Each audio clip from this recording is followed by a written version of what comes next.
طرق علاج الشخير وتوقف التنفس أثناء النوم. أحيانا قد يكون التدخل الجراحي أحد الخيارات، لكن عندما لا يكون هنالك انسداد أو عوائق في المجرى التنفسي تستدعي الجراحة، يكون العلاج في الحالات الشديدة باستخدام جهاز ضغط الهواء الإيجابي المستمر المسمى سي باب لإبقاء مجرى التنفس مفتوحا أثناء النوم. وأول حالة عولجت بهذه الطريقة كانت سنة 1981.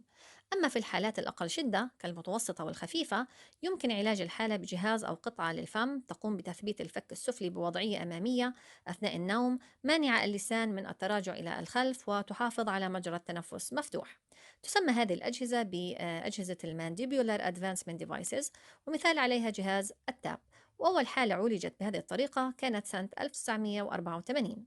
إذا كان الاضطراب مرتبط فقط بوضعية النوم، أي عند نوم الشخص على ظهره، وهذا نجده في تقريبا 50% من حالات توقف التنفس أثناء النوم، في هذه الحالة قد يكون العلاج الوحيد المطلوب هو تعديل وضعية النوم من النوم على الظهر إلى النوم على أحد الجانبين، وهنالك أجهزة وطرق بسيطة تعين الشخص على ذلك.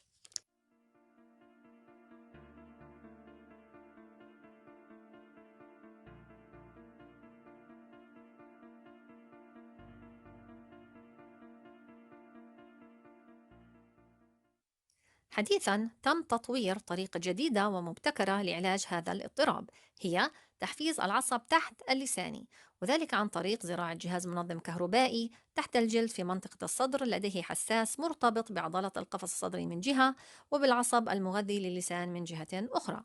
فأثناء الشهيق يتم تحفيز عضلة اللسان فتنقبض بدل ارتخائها وإغلاقها لمجرى التنفس، فبذلك يبقى مجرى التنفس مفتوحا مع كل شهيق أثناء النوم.